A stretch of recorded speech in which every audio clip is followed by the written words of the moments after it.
For me, my conviction in crypto is partly what I've gotten from it. The life I've been able to lead, the excitement, the belief in the tech, the belief in a future where I control my digital identity. Those things really excite me. I think for crypto as maybe like an outsider, a good use case for it is the idea of like controlling your finances, the idea of being more involved. We saw in 2008 with the crash, the stock market was kind of this unknown thing and people felt really intimidated about it. And then they felt like they couldn't trust it. Everything kind of just crashed on them. And so they're like rebuilding, they're hurt by it. I think crypto, as you know, there's some bad actors and there's some bad stuff going on always. But I think the idea of saying, I'm going to understand this early on and I'm going to take ownership and control of this financial tooling early on and kind of be more involved in the idea of money, in what makes money, and how we engage with money. Like that's encouraging and that's innovative in how they're approaching things. And it also brings in a really global aspect to things. You know, it's not just the US market. This is the global market. This is crypto. This is happening in the rare parts of Africa and, you know, Scandinavia. Like we're everywhere. As long as you have internet, you can be in crypto.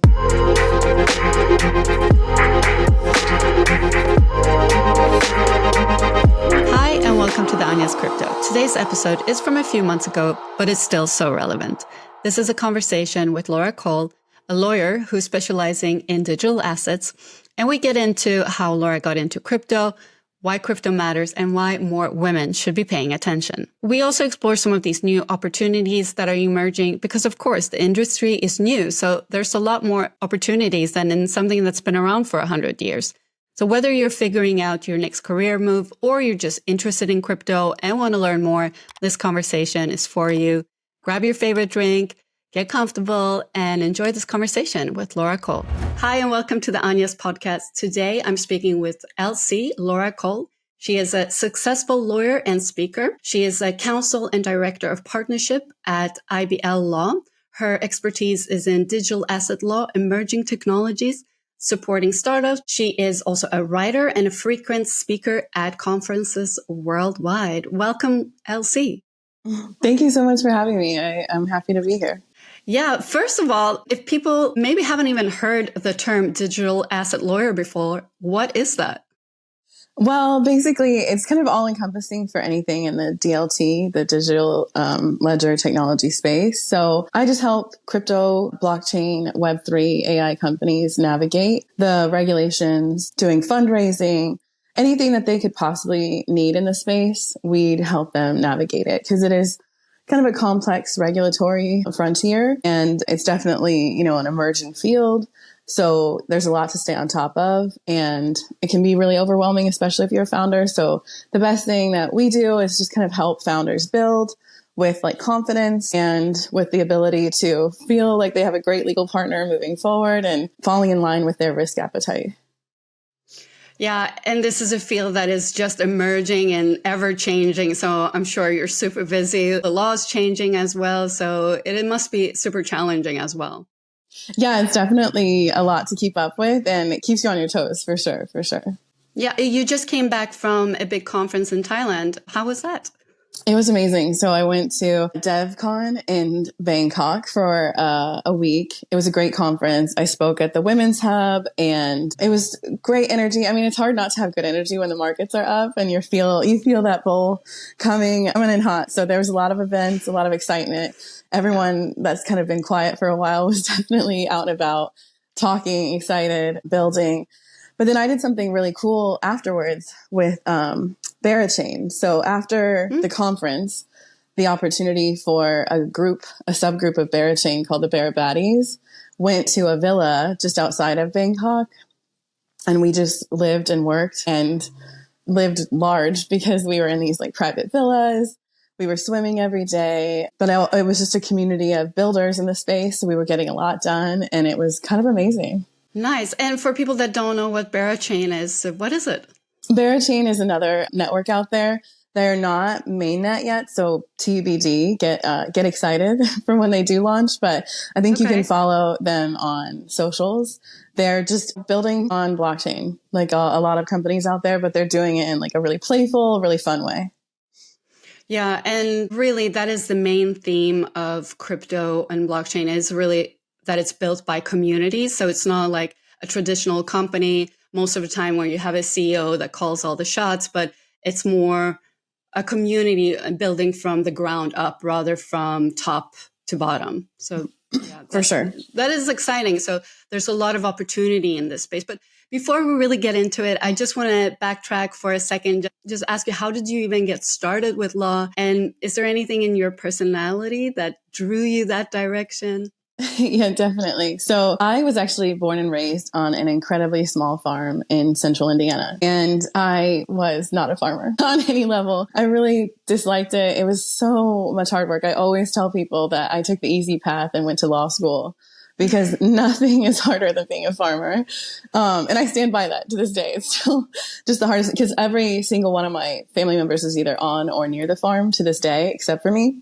So It's something I go home to. It's definitely still a core part of who I am, and I'm grateful for it. But I wouldn't even date farmers in high school. I was like, I gotta get out of here. And for me, the quickest way to do that was through education. So I definitely took a strong forward path into academics and kind of always knew I wanted to be a lawyer. It just felt right as a child. I liked the logical thinking. I liked words, language, the power of language. And so I really just set my sights on being a lawyer at like the age of 5 and never looked back. Wow, at 5. That's amazing. Yeah, but I do find with like most of the women that we talk to, it starts early that you want to carve out something different than you see. I guess it just, what do you think? Where do you think it comes from? Is it just that you don't want to dig in the dirt? Or where do you think that's like hunger for something different comes from? I think some of it is just who you are. I mean, I definitely just don't belong on my small farm as much as I have that as like a core tenet of who I am. It's very apparent to everyone around that like, I just don't belong there. So it's like seeking understanding or like belonging. And at a young age, if you feel, out of place or something's not right, you definitely are more emboldened to look for it. And so I was really focused on what can I do? And my parents didn't have the opportunity to go to college. So they were like, they made it very clear, like the best path out is the one that we didn't take, which is go to college. And so everything became academic focused, and I had some great teachers and just like a great community in my small town, which like I do love. And they were all really encouraging of my dreams of just getting out and being like a big city lawyer girl. So I just kept working hard and never looked back. Yeah, that's good to hear that you had support from home, because I think it's also very helpful. And it's good to have somebody that actually believes in you, no matter who it is. If it's a family member or a good friend, it is very helpful to have that. Yes, I wanted to ask you about your early career, and you started kind of in being an environmental attorney. And also, how did you find that big first opportunity? Well, actually, my first job out of law school was a tax lawyer in Indiana, and that was just serving the purpose of getting employed. I really thought I was always going to be an environmental attorney, but, the law school debt was real, and I just took the first thing that came my way. And so that I did not love. It taught me a lot. I was at a very conservative tax firm in the Midwest, and there was like a tone there that I definitely didn't belong. Like I'm this like bubbly blonde, like, kind of heavy chested blonde girl. So like I just didn't fit in a lot of these rooms, even though maybe I was the only one that was credentialed at a lot of these tables. I was still just not taking it seriously. And so there was a lot of quick lessons learned about the professional part of my job. Like the industry itself and where you are matters. And then I went through kind of a big change in my personal life. I had a divorce and a big reset. So I moved to Florida, and that's where things just kind of fell into place. I landed my environmental job shortly after. Well, actually I moved here and I ran this campaign really quickly to build my network. And then I got this environmental job, which is what I thought was like a culmination of everything that I'd worked for. And it really made sense because I was handling a lot of the agricultural programs out of the Everglades. So we were doing like Everglades restoration programs, and I was doing a lot of the farm management, which was awesome because it really served who I was growing up and partnered with my career that I'd worked so hard for. And it made a lot of sense. But then the political shift happened when a new governor was elected. The politics of a government agency kind of kicked in, and I found myself not belonging, and also found myself really undoing a lot of the good nature agricultural, programs I was working on. The vibe had kind of changed, and it was a lot more icy towards the farmers. And I just really started hating it, just like deeply loathing what I was doing every day and who I was doing it for, and just the rhetoric that was coming out of it. And so then I just started moonlighting at night, just like, what can I get into? What's interesting? Like, what's curious to me? And crypto just kept popping up. And so I started going to events in Miami, and then I started getting involved, and then I started getting asked to speak. And then it just kind of spiraled. Wow. That's usually how it goes. You don't know how you get into it, even it just kind of happens. But yeah, I do find that those almost pivotal moments in life are those very hard moments, such as going through a divorce, or almost like when you hit the rock bottom. There is hope there. And it's almost like, looking back, it's almost good that it happens, because it completely can throw you off to a different path and a better path that you didn't expect in life. For people that are just starting their careers, and maybe they are out there just going through a divorce or something else that's hard in their life, like, what mindset tips would you give for people, or what helped you in your life when you were there yourself?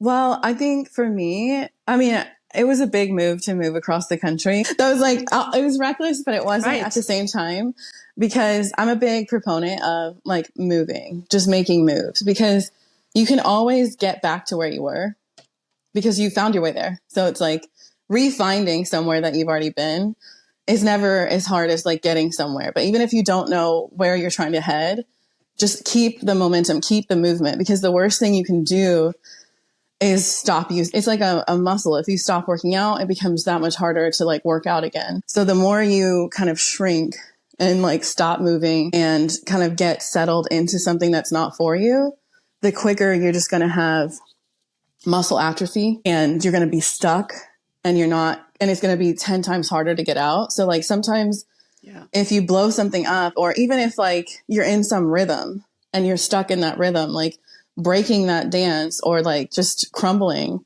might be the best thing for you, because when you stand up, you're at least not in that rhythm anymore. And then you just go and move differently. And so I'm a big like brute force. There's like approaches in the computer world. You can either like brute force, hack your way in, or you can use like savvy AI. I'm not a savvy AI girl. I'm a brute force girl. So I'm just trying everything always. And I'm really unafraid of failure, because existence is failure. Like all of this is just one big experiment. So of course you're going to fail. Like I'm not Beethoven. I'm not like some gifted child. Like, so everything I do, and you have to get there, and you have to get there through mistakes. Exactly. I'm so glad you're pointing this out, because I think a lot of people are scared of mistakes, and myself included. But I think over the years, I've been better with, okay, so what if it doesn't work out? So what if you're not perfect? Just keep going. Practice makes perfect. So yeah. And the only way you can practice is to just keep moving, to stumble into things you never thought you knew. I'm not a fan. Like I don't have a shelf full of trophies. I have a shelf full of like shitty trinkets I've come across or built along the way. And I'm okay with that, because I'd rather have a shelf full of a bunch of experiments than one good, beautiful trophy. Yeah. All right. So you moved to Miami, and I guess Miami is quite the scene for crypto. There's a lot of crypto people that live there, or blockchain. And so you mentioned you went to some meetups, and this is how you kind of get familiarized with Bitcoin and other digital assets. Yeah. So I'm a little bit north of Miami in West Palm, but all the events in like 2020, 2021 were happening in Miami, because it became such just a hub for crypto. So I would just get off work and go down there and find like the founder of Rarible is just speaking at like a pizza joint or this like coffee place or something super low key. Yeah. It's like something super low key. And you're like, this is shocking that look at where Rarible's at now. It's like It's kind of insane that like that guy was just chilling at this like co-working space, just getting it done. Yeah. So I would go to any of those events and just connect with other builders. And I think one of the most beneficial things about crypto or Web3 is the ethos that it is community driven and it is really rewarding of those that are just like hands-on. So you can get the most benefit by just contributing whatever it is you have to contribute and learning along the way by offering what you can offer and receiving whatever you can receive back. So it's a very like two-way street as long as you're willing to contribute. But I think that's also kind of like a metaphor for life, because anytime you see like a car broken down on the side of the road, if someone's just standing there, people aren't really willing to help because they think, oh, you know, this person's called somebody, they're waiting. But the person that's trying to push their car always gets cars to stop and help push. So I think anytime you can show that you're willing and you're contributing, people are so happy to come and help and contribute. And so you just have to kind of offer what you can. So I offered my, lawyer aspect on things. So I ended up just reading a lot of white papers, handling some meetings, stuff like that. And in turn, I got this like incredible education on the tech. Yeah. Because it's so new, there are these, like you said, these opportunities to meet founders at just small meetups. You don't know what companies are going to grow and be the big players. So just if you're interested, just go and see what happens. Be open. There are so much opportunity in this field. Of course, now with the bull market coming in, more people are also going to get funding. So they're going to hire more people and such. Yeah. But yeah, it is very exciting times ahead. Truly. But so why are you so passionate about it? Why do you think it's important for finance and technology to kind of embrace crypto? Yeah. Well, I mean, aside from my personal journey, which like I went from being like a government attorney hating her job to someone who's completely in control of her schedule and who gets to travel the world, see what I want to see and build with people that are like genuinely convicted and passionate about what they're building and why. And I think that serves a part of who I am at my core more than any like big law job or any, I'm still, and it's not like I'm crushing it. Like I still have my student loans. I'm still just like a service provider in the space. I'm building my practice and my identity in the space too. But the opportunity to do that is so much more to me than, some sort of big law job where I'm just kind of grinding away, but I'm like making stacks on stacks on stacks. So for me, my conviction in crypto is partly what I've gotten from it. The life I've been able to lead, the excitement, the belief in the tech, the belief in a future where I control my digital identity. Those things really excite me. I think for crypto as maybe like an outsider, a good use case for it is, the idea of like controlling your finances, the idea of being more involved. I mean, I think that we saw in 2008 with the crash, the stock market was kind of this unknown thing and people felt really intimidated about it. And then they felt like they couldn't trust it because everything kind of just crashed on them. And so they're like rebuilding, they're hurt by it. I think crypto, as there's some bad actors and there's some bad stuff going on always.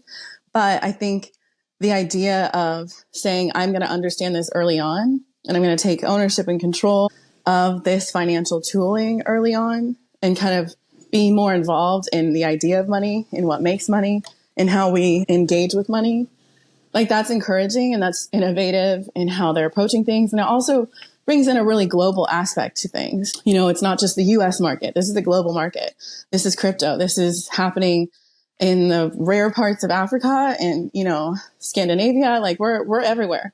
As long as you have internet, you can be in crypto, which is not the same case as the financial access of like the stock market. So I think there's a reachability that crypto offers with a self-education. You can just be a go-getter and kind of find your way in it. But I also think crypto is so much more than money because it truly is like blockchain. It's digital assets. It's DAOs. It's contributory community. It's networks, decentralized networks. So there's definitely a silo for everybody. You just have to find your path of curiosity or least resistance in it. Yeah. the fact that it's 24/7, it's accessible to anyone with an internet connection and a phone makes it very powerful. And it brings that opportunity to, like you said, people in Africa or maybe even somebody in the States, but didn't have, coming from a good family. So you really can start with very little. Yeah, like you could even start with $10, really. You can, right. So, and I mean, I've heard crazy success stories, people coming from really literally nothing, becoming, very affluent and even, millionaires. So It does happen. These success stories does happen, but you have to know what you're doing, of course. So yeah, I do recommend to not just buy anything, educate yourself, but the education is out there. You can find it. You can take some courses. You can just stay active on Twitter. There's so much good videos and information on even YouTube. Watch the Anyas interviews like this and do get involved because, it's not going away anytime soon. Oh, for sure. And I think that is key, is just getting involved. Like, again, you're not going to succeed in crypto on day one. This is a completely different way of thinking about networks, thinking about money, thinking about our exchanges globally. So like, just keep your risk where you can and like go explore, because you will fail right away. Crypto is also not for the faint in terms of the trading world. And so, just get in it, make mistakes, like explore. It's a really playful world. There's gaming, there's communities, there's money, there's networks. Like, it's all out there. So find your niche and just start playing around and connecting. Yes, exactly. So as you mentioned, there's many different cryptocurrencies and there's many use cases for it. Do you make some distinctions between Bitcoin and other crypto? I know some people, they're like maximalist or they're only ETH or only Solana. Like, what do you think about that? Well, this is, my personal take on things as like a Jane Goodall observer in this jungle. So I would say Bitcoin is, I like to describe them as different silos of disruption. So I would say Bitcoin, if money doesn't excite you and stores of value don't excite you, like if you don't pay attention to the price of gold, if you don't know how money's created and it means nothing to you, then like Bitcoin's just not going to excite you. It's certainly not, unless you have like a real world use case where you need to send money from like one country to another. Like if you're in the world of Western Union world, maybe Bitcoin excites you. But if you don't have that, then like Bitcoin's not going to be juicy for you. Just like, don't fight that. It's not your entry point. But if you like networks, if you like tech, if you like software programming, if you like automatic programming where you can self-execute like if-then statements, maybe Ethereum is where it's at for you. Because Ethereum, while it's like a Bitcoin competitor, its biggest competitors are like Microsoft, Google, Amazon. Like that's networks. That's decentralized internet. That's programming different applications. That's layers. So I think Ethereum would be a good start if you like that. But if you don't like that, then maybe that's not your entry point. I think Solana is quite competitive with Ethereum, but I think the players on Solana are very, very much like gamers. Like we wouldn't necessarily compare Ethereum. We wouldn't make the analogy of like Ethereum is to Solana as like Apple is to Android. That wouldn't be a great analogy. It would be like Ethereum is to Solana as Apple is to PlayStation. It's the gamers. It's the visionaries. They're super playful. They're super young. And they're like exciting for that reason. The VCs have dived right in and backed a lot of things.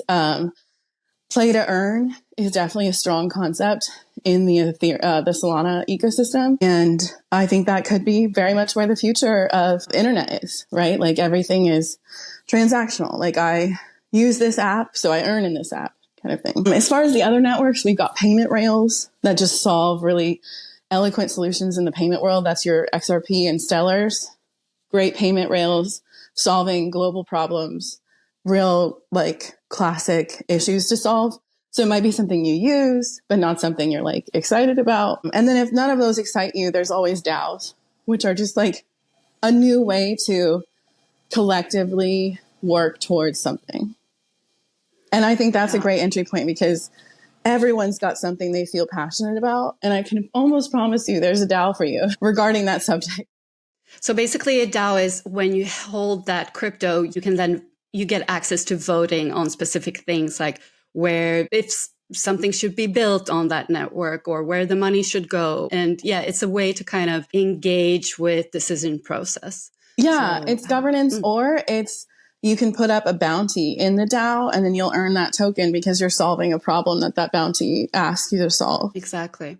Yeah. So while Bitcoin maybe does only really one thing, preserve wealth, and you can send other Bitcoin to other people, Ethereum is more like a world computer. I like the analogy with Solana being more like for gaming and fast transaction. So a lot of the deepen things are getting built on Solana, for example. But there are many chains. And I'm also of the opinion that I'm not just staying true to one thing. I'm looking for a variety of things. And I don't see like why it only has to be one thing that succeeds. Yeah. All of these chain can be used for many different things. Yeah. It doesn't have to be that tribal, but that's like when you get deeper into crypto, that's when you like start to see that. But yeah. And I think it's fine to be a little bit tribal. I mean, the Bitcoin maxis they got really divided on the whole ordinals thing because now you can build on Bitcoin.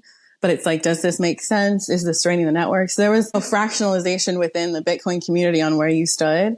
But it's good to be tribal because that conviction is what builds. And until we get mass adoption, we need as much building as possible. We need as much innovation and creativity and different approaches to get to that max threshold point where now it's pervasive. Right. Yeah. So I guess Miami, there's a lot of Bitcoin maximalists there, right? Yeah.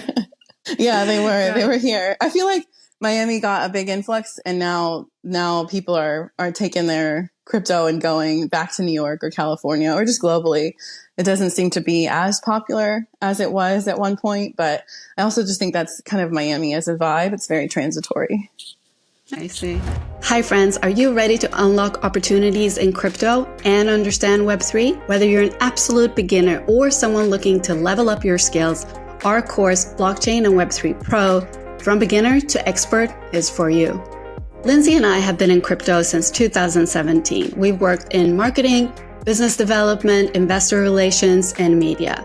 We've combined our expertise into one clear, actionable, and most importantly, chatty and fun course. I know Web3 can seem overwhelming, but the good news is you don't have to be a genius programmer to succeed. Our course makes it easy with step-by-step tutorials to guide you no matter where you're starting from. Here's what you'll learn. The basics of Web3 and why it matters. Blockchain, Bitcoin, Ethereum, how to use wallets. We'll explore NFTs and the creator economy, but also how to master Web3 marketing tools that drive results.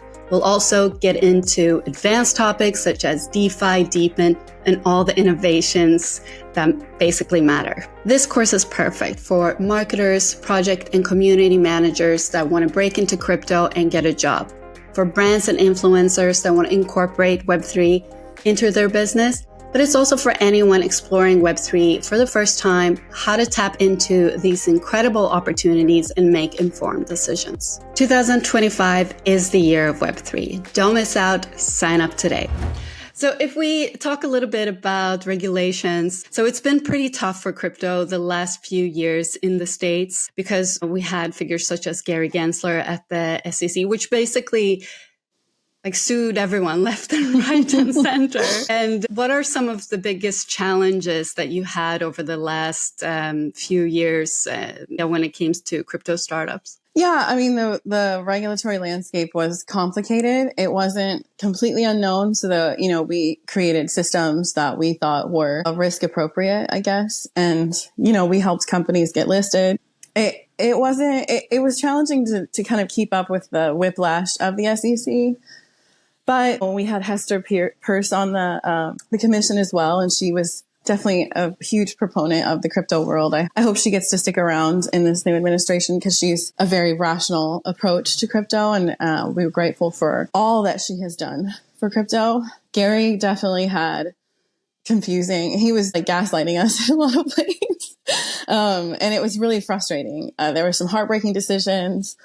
We're getting a little bit of a shift in the temperature here, but it's almost a little scary in the way that it's shifting because we want regulation. We need rules because this world needs rules. And if it doesn't have some sort of rules, then you really will just have a system of rugs. And this is just going to be bad. It'll be more devastating than like FTX if we just kind of open the floodgates, right? Like the fallout from not having rules and just letting anything fly will be that crypto dies in America, at least, because there will be. Absolutely. So we definitely want some, and we want it to be very fair and equitable. I'm hopeful. We'll see. I don't have a lot of trust in this new administration to get it right, but we'll see. They can surprise us. But it should be at least, I mean, there's excitement. People are hopefully, lobbying their governments more, talking to their representatives and saying like, hey, please change your stance. Please get educated on this. So I think there's a lot of opportunity for the Blockchain Association to do a lot of heavy lifting for us in terms of educating senators and hopefully getting something passed. Or if it comes down to the administration, having the right rulings and the right cases being set as the standard. I think one of the biggest things when I was at the Fordham Blockchain Association earlier this year, one of the biggest questions in general was just like, we need to know about secondary markets. We need to know if what Coinbase is doing is safe, because it doesn't make sense to go after them necessarily as securities, because this is now like a secondary market. It's so removed. Like the arguments we need to make need to start there, kind of, and we need to get some strong, clear guidance on that. And I think that'll help set the tone for a lot of other things. Yeah, and Coinbase is basically the biggest exchange in the States. And so an exchange is where you basically buy different cryptos, and they also hold the crypto. Correct. For you. So they're in control for the most part. You're getting what they're showing on their ledger, but their ledger is what's the block. They're doing the blockchain transaction, and you're getting their internal ledger. Exactly. So this is something that I encourage people to learn about, because yes, it's great that you're getting into crypto. You're going and buying it at these exchanges. If you're in Europe, probably on Kraken or Binance. But then to also take the step for, like, if you start accumulating more of it, like take the step further and learn about self-custody, where you hold your own wallet and take the coins out of these exchanges. Because what can happen is, with FTX, for example, they do some shady things and suddenly you don't have access to your coins anymore. And that's the whole point with crypto, is to bring self-custody, that you actually own them. So nobody can confiscate them from you, as has happened with different banks going bankrupt, with gold in the past. So this is also the whole point, is to have that sovereignty. Exactly. It's like avoiding the being debanked. Like, being debanked or being unbanked is a huge challenge. And crypto does solve for that issue, because now you can engage in commerce through a completely digital and not needing that third party. And it might sound scary to the average person, like, why would you get debanked? But it depends on, you never know what can happen. You saw, I mean, I'm from Europe and my co-founder lives here too. I mean, we even had a war in Europe. So a lot of these people couldn't withdraw their money. And if they had crypto, that was no problem. Exactly. So, or our law firm in America, our law firm got debanked because we had blockchain in our name. And it's like, we didn't get any notice. It was like a That's Friday. Definitely Gary's doing.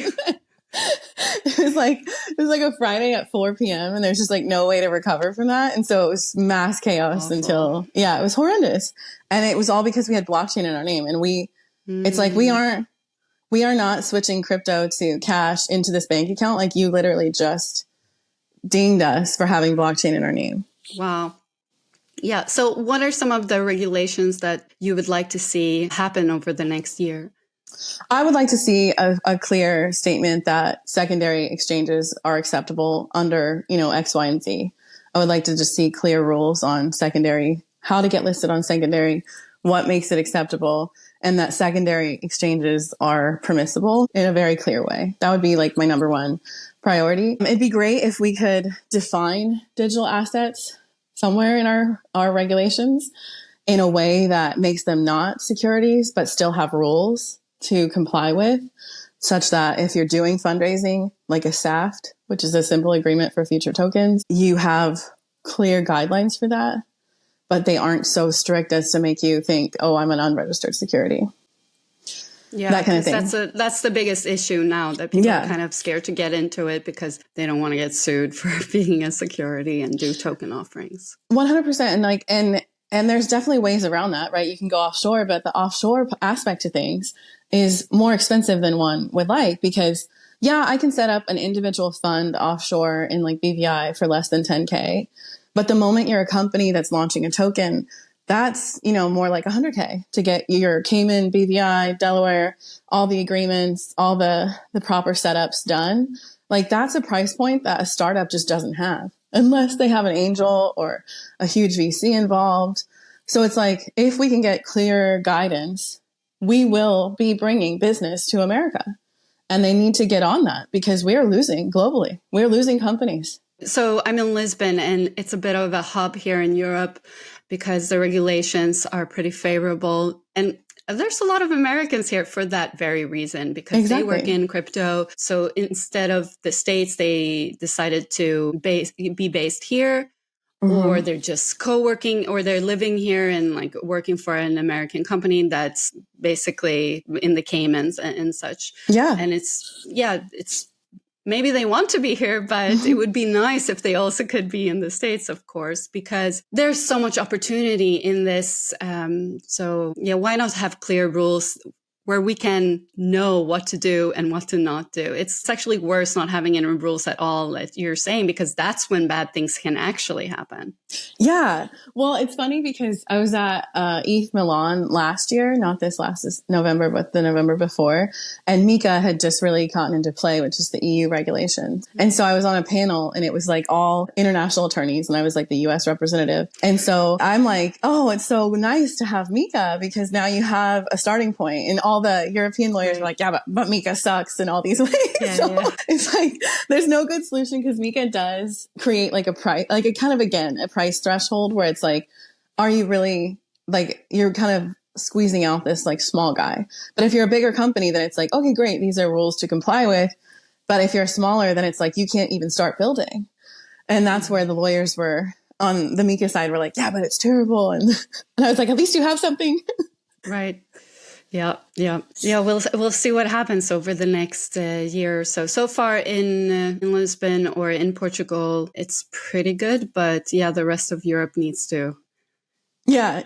Keep it's up. Ever evolving, and tech always evolves quicker than the laws, because as we know, like, government is just a huge inundated system, because as much as we care about crypto, the government could care about crypto, but it also has to care about water resources, electricity, healthcare, just people, food supplies. There's so much more that government has on their plate. And keeping up with a new technology in an already inundated system is a big ask of government. And government isn't a business, nor should it be. So it can't operate with the same efficiencies, because a business has to care about its bottom line. The government has to care about everyone, whether it's beneficial financially or not. And that's just a different mindset. So it just moves slower. It's not great, but it'll get there, hopefully. But it's what we have. It's what we're working with. So you go to a lot of conferences, and that's amazing. I myself love conferences as well. But I know some people, they're like, well, what does it matter? What motivates you to go to these conferences? Well, I'm kind of like one of the faces of IBL, in that, like, I'm the one that does the speaking engagements and the partnership development. So for me, it's like, it's, my job to make sure that we're out there, that people know about us, that people know that we're, experts in the industry. We've been a boutique blockchain firm since 2017, I think. So we've been around, we've seen a lot, and, we have a lot of savviness to it while still being like a boutique. We're not Fenwick, so it's not going to cost an arm and a leg to talk to us, but we have a lot of like true expertise in our firm. So it's me that does a lot of the speaking and the partnership development to ensure that we're present at these conferences. These companies know about us. They know that we're here to help. And also, I've got to come back from these conferences and be like, this is what we're talking about. Like, this is where we're at in the space. This is what people are building. This is what really matters right now. And so I've got to have my pulse on the space to educate the people that didn't go in my firm.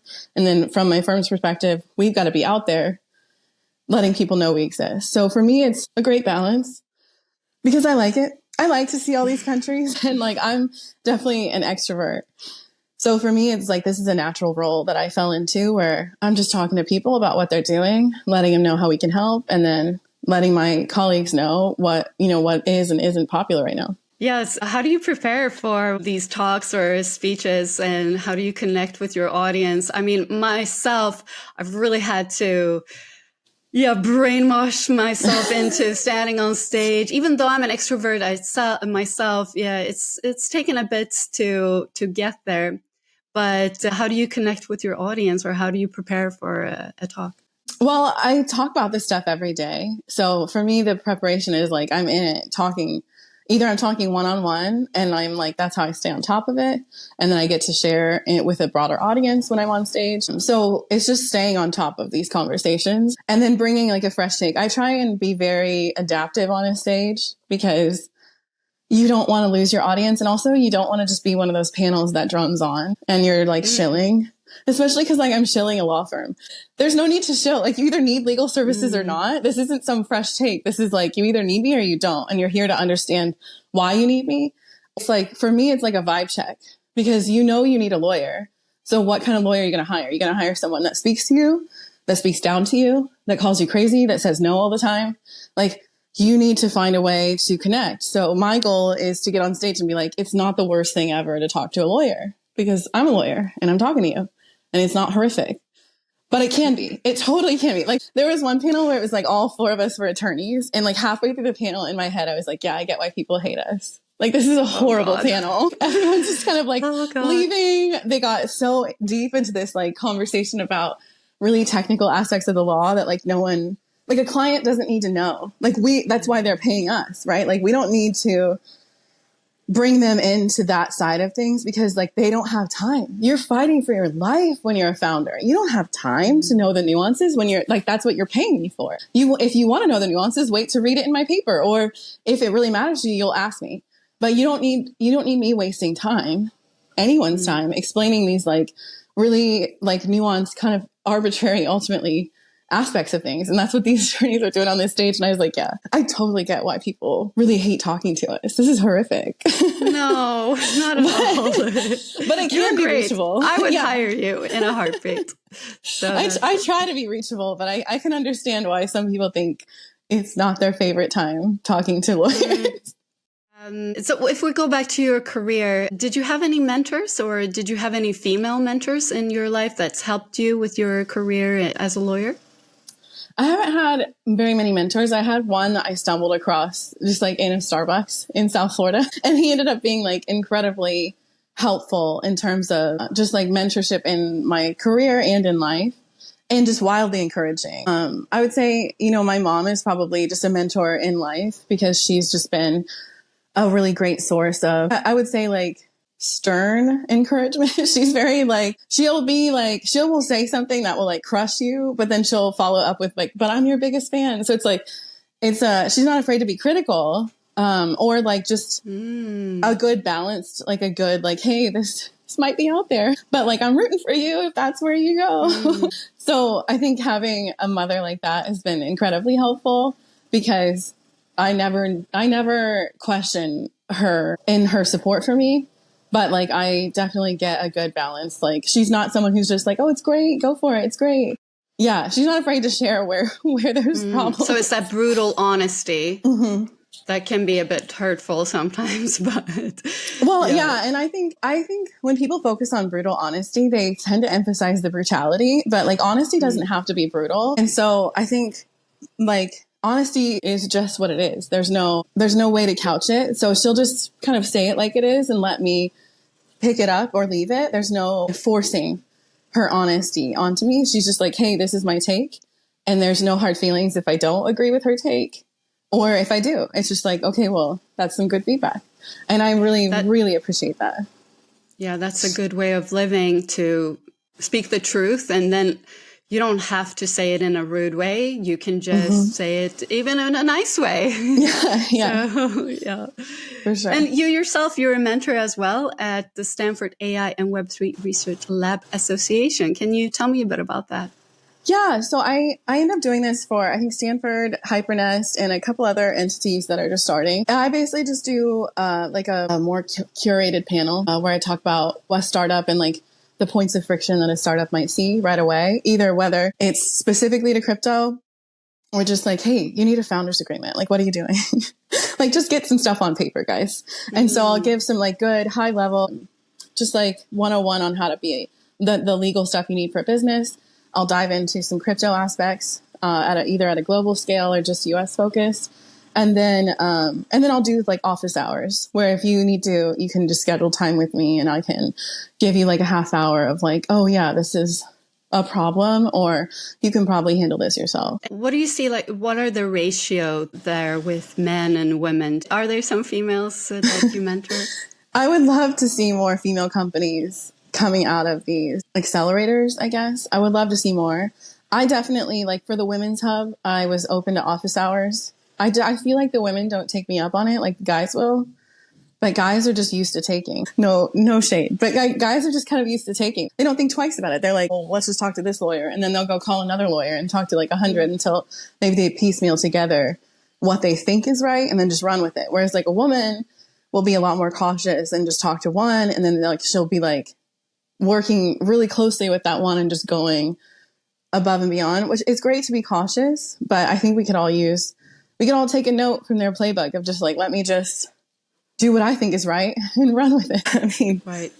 Yeah. Right. So I would like to see more women, and I try and support like the Women's Hub or the Haven, the Web3 Haven group.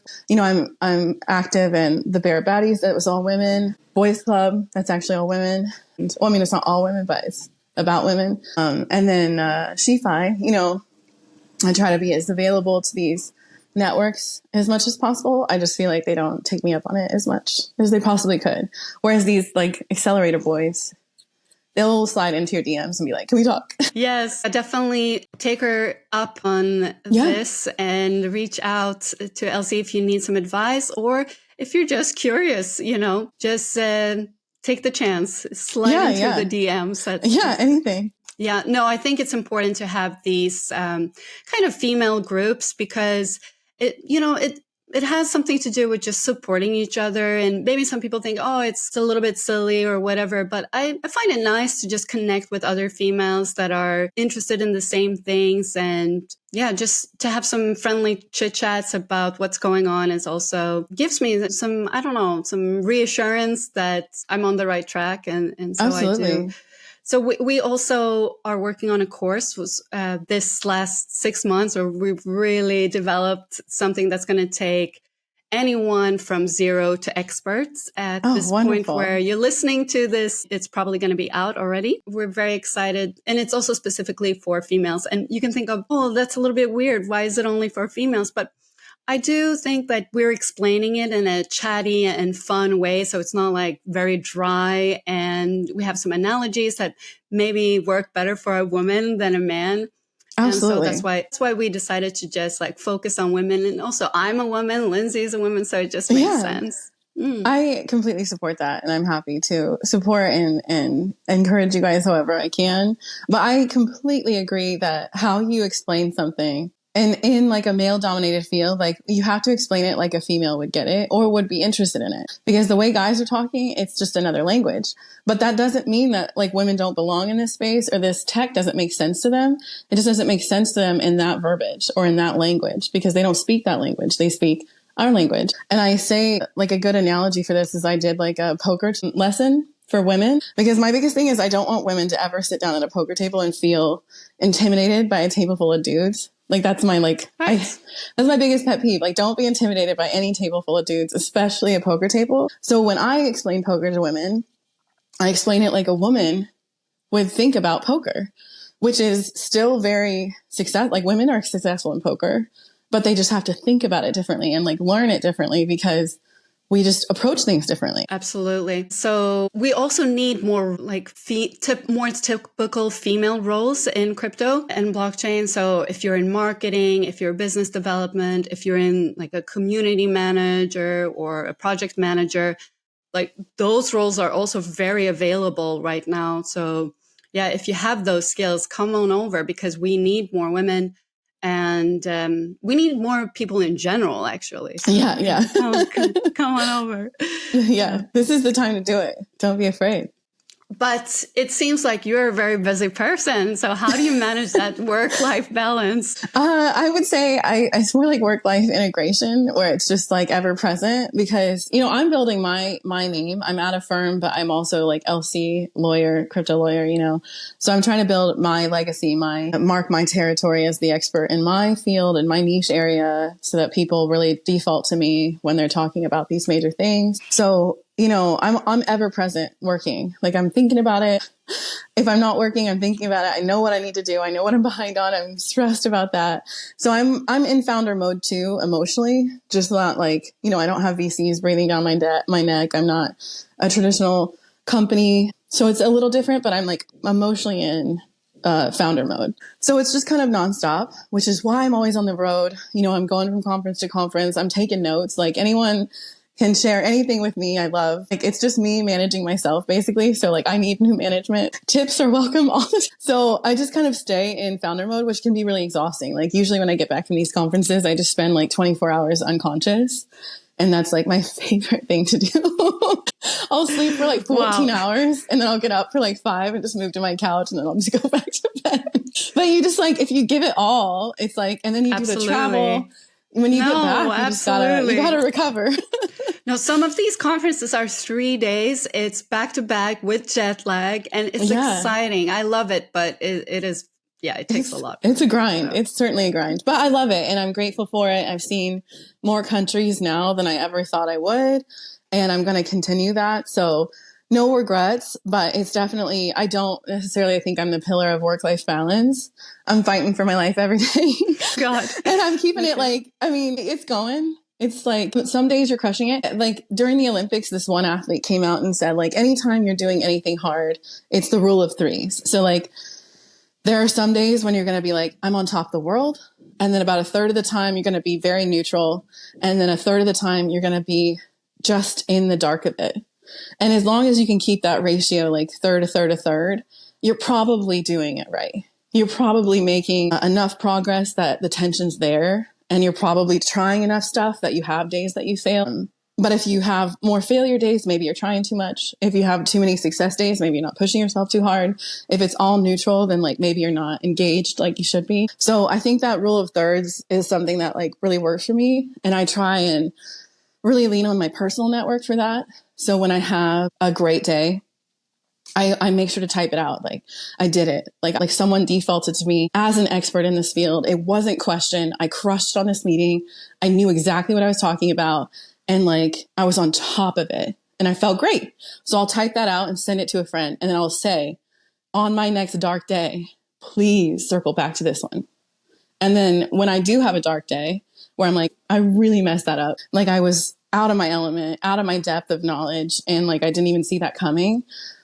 And I just don't know what I'm doing, or I miss like administration, because it's a business. It's like, oh, I miss an invoice. Like, my invoicing process is such a failure. Well, that's because I'm a lawyer, not an admin. Like, I don't know how to do that. So you have those low days and you just reach to your network to say, oh, well, remember like 2 weeks ago you were at a high. So this is just a reaccumulation phase. Like, you're building up. It's totally normal. And like, that helps greatly. Yeah. I'm going to be sending Lindsay some emails from now on. I had a great interview. Yeah. Send it back to me. Oh, that's some good advice. I like it. Because if you don't capture your wins, what you're ultimately doing is continuing to set the bar higher without capturing the bar you already reached. Because like, once you reach that bar, you've reached it.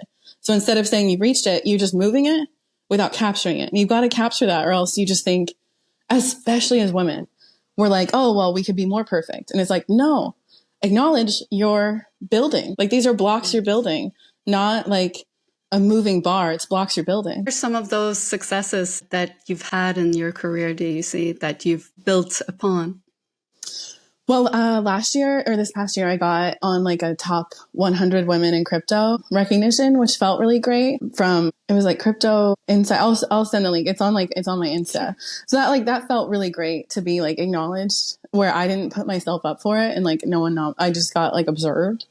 So that felt so nice. I finally got an invite. Congratulations. Thank you. Awesome. And I finally got an invite to the Fordham Law Blockchain Symposium, which is like truly an invite only symposium. And like, I felt like I've been trying to get on this list for years, and I finally got on the list and got to attend and feel like I belonged with these peers in this, great school, talking about really the innovative stuff legally that's happening. And then that was wonderful too. And I got a lot of support from my firm to do that. They made me the director of partnerships. So that helps a lot to be trusted to build our name with other companies. So those were all like huge wins, but there's more to go. I still am paying off my student loans. So hopefully this bull gets us through. Absolutely. I have no doubt. No doubt. Just remember to sell also on the top, because it will go down. For anyone listening, this is the bull market. It's just starting. So for sure, the prices are going to go up,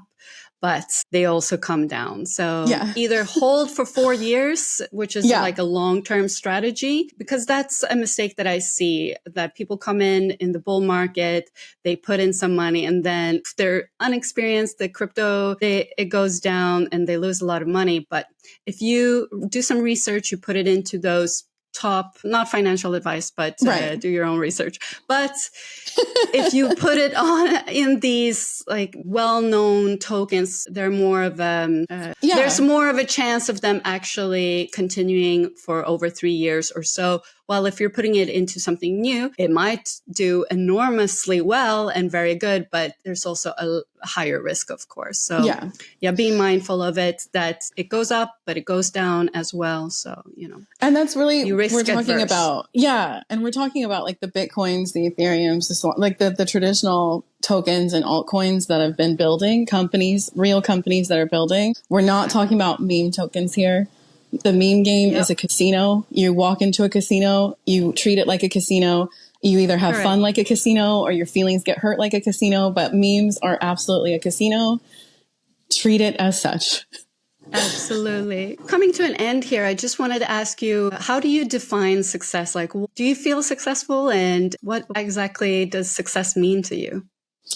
Well, I think I've probably shifted how I define success over the years. I think we have a tendency to define success as related to permanency, but I think that I've shifted away from that, because I can be successful in like an era and not have any connection to that era again.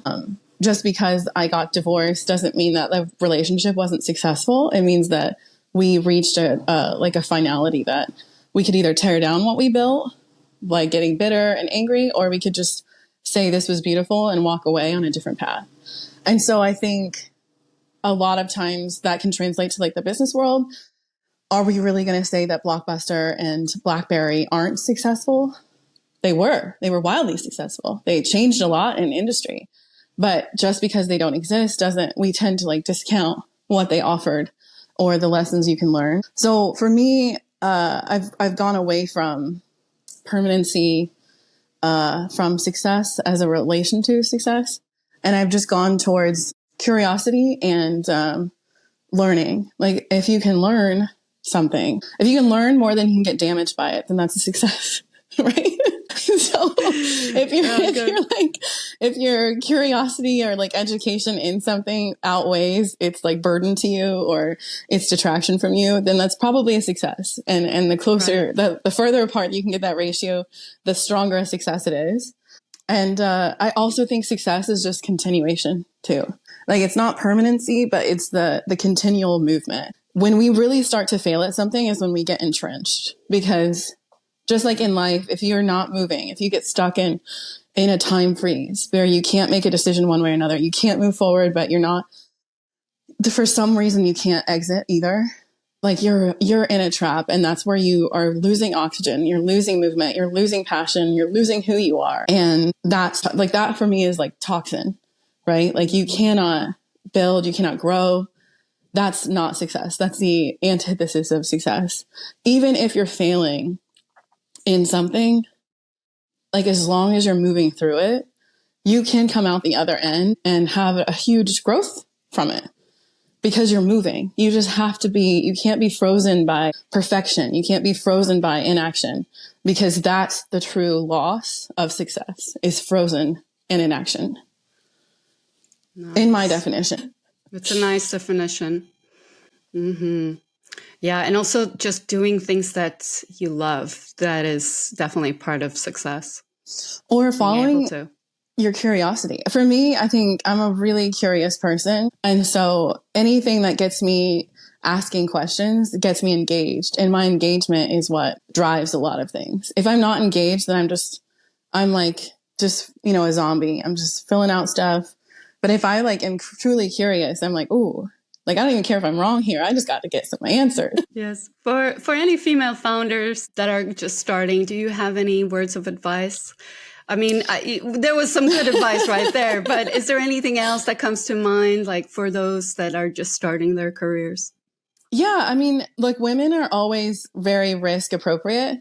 So I would say, let's be a little bit more risk fearless, right? Like, let's push. If you think something's safe, or if you feel like it's a risk, it's probably still not a risk, because women tend to like overestimate their risk or their exposure, because we just don't have the luxury of not being excellent, right? Like, we've seen this one too many times, and it's a luxury to be wrong. It's a luxury to fail. It really is. But let's just like be delusional and say we have that luxury and start failing and start being wrong more, because we just gotta keep pushing ourselves and this is not the time to be cautious. This is the time to like break stuff quickly and move. And it has to do with that self-belief as well. So try to manage your self-talk. Like, how do you talk to yourself? Do you applaud? Do you celebrate your successes? Do you say, hey, it's okay to make a mistake. It's fine. Just dust yourself off and try again. Yeah. Right. And I will say, I mean, self-talk, as someone who's been brutal, like, I have fed a beast inside of me that is just like, I would be so embarrassed if like some of the stuff I've said to myself ever got out. Right. Or if you said it to someone else. Yeah, probably. I would never say it to someone else. I would be embarrassed if someone heard that I said that about myself. Right. Like, that's how dark it can go inside your mental mind. So I think it'd be disingenuous to be like, oh, start being positive. No, that's such a leap. If you really are like where I was, where you're just like incredibly harsh on yourself, what you need to do before you can get to that be positive step and like do positive self-talk, just stop feeding that beast. Like, just starve that beast first. Like, be neutral. Be kind to yourself. Just be neutral. If you can't be kind, be neutral. Just get to neutrality and then be like, all right, let's start being kind. But get to neutral first. And that's like, that was such a transformative It's baby thing. steps. Yeah, it's super baby steps. Because like, if you're feeding that beast where you're like unworthy and you don't have value and you're feeding into that, it is impossible for you to be like, out of nowhere, I'm just going to be like, I'm totally worth it. That's such a reach, and that's such a joke. It feels like such a joke. But what you can do is just be like neutral. Just be silent. Silence that monster. Right. Don't feed it. And then one day, maybe say something positive. Once you've starved it where it can't fight back, just say something positive. And it will be so much easier to do once you've starved the monster. Right. Do you have any practices such as meditation or prayer, or what grounds you? Well, I try to visit the farm like a few times a year. That's like physically grounding, because there's just nothing more humbling than going from like a resort in Thailand to like being in a field in India, like on all fours. I can see that. Yeah. So it can be wildly humbling, and also just keeps me, like my father's never touched a computer. So having myself be in this like very tech forward industry, and then being able to go home and just be normal and like really unplugged and really simple in some ways. Like, farming is really hard, but it lacks complexity in some respects. It's just a grind, but it's not like, you plant something, you nurture it, you harvest it. And that's the process. So there's something beautiful in that simplicity. So that keeps me physically grounded when I can make it home. Nature, it's so healing. Wherever you are, is. just get out there, go for a walk. If you don't have a farm, go to a park, go to the lake, go to the ocean. Just really connect with nature. Sunshine is important. Here in West Palm, I serve on like a small city board, so like I try to get back. I work at out of a co-working space, so I feel connected to like my local peers. And then I have like a poker league that I play in that keeps me like, it feels really consistent because it's like a weekly league. And so it makes me feel like, okay, this is part of my routine. And when I'm home, I see these people at this dive bar and we play poker. And like, that's my thing. And I get to unwind and have a good time and like play poker. Mm-hmm. Do something Those else. are my things. Yeah. And then affirmations. I will say I've been incorporating like affirmations. I have the I Am app and it just sends you affirmations. And I try to make it a point to like read it out loud. So they're still not mine. I'm not there. Tell me more. Tell me more about it. It's called I Am, and it's just an app that sends you like positive affirmations throughout the day, where it's like whatever you're focusing on. It's like I am, building my career. I am, and they're just like really simple, positive statements. So once I starved the monster, I wasn't able to just like start being positive. So I just got the I Am app, and it just sends me, and I just make a point to read it out loud as it comes in. So it's still like not me coming up with it, but it's progress. Absolutely. That's the next step. So I do a grateful list in the morning, which it's helped me a lot. So just saying out what I'm grateful for, it kind of puts me in a good mood in the day. So yeah, I do recommend that. Maybe you can try. Yeah, that's powerful. It is. Oprah says that's also helped her in her life a lot. So amazing. Last, I just want to ask you, what are some of your favorite books that's helped you in your life, and what would you recommend to somebody? Well, I read the life-changing Magic of Tidying Up by Marie Kondo, which like I know it was it was a popular show, but the book really delved into a lot more philosophical concepts of like, she basically makes you ask before you do anything. She makes you ask what your ideal life would be. And then she tells you how to go through each thing in your life systemically to make it support the life you want to lead. So you have to ask yourself what kind of life you want to lead. And then everything in your realm that you possess needs to support that, either because it brings you joy or because it serves a practical purpose. And so it really lets you clear a lot of the weight of things. We're in a very consumer-driven society, and there's a weight of physical thing on you. And so I worked through that, but she even goes through like your career, like what in your career doesn't bring you joy. And then she goes through your personal life. So I read that book and ended up breaking up with a boyfriend because of that book. It was very life-changing magic for me. I think she just has powerful, for me, it really resonated on asking like, what do you want your life to look like? And then how does every single thing in your sphere support that? That was like really transformative for me. Thank you. Yeah, we'll definitely put that on our list. We also have a book club, so we go through cool. some. But I have heard of her, of course, but I didn't know she had a book as well. So yeah, she has 3, and so I have read all 3, but I think you can get where you need to go by just reading the first one. Awesome. Yeah. And how can people find you? So I'm Learned Chaos, like Learned Chaos, on anything with the username. We're talking like Lens, Farcaster, Instagram, Twitter, Telegram, Calendly, like LinkedIn. My LinkedIn ends in Learned Chaos. So just like Learned Chaos is the way to find me. And you can DM me. You can email me at laura@ibl.com, or I think my email is laurareneecole@gmail.com if you just want some crypto questions and you're not really needing a lawyer. But feel free to DM me on anything. That's amazing. Thank you so much. And we put on all the links in the show notes, so feel free to find them there. Yes. With that, I want to say thank you so much for joining us. It truly was an honor and a pleasure. Yeah, it's so wonderful. Thank you. I love the Anyas. Keep doing what you're doing. I can't wait to see what your course is. I love it. Absolutely. Thank you so much.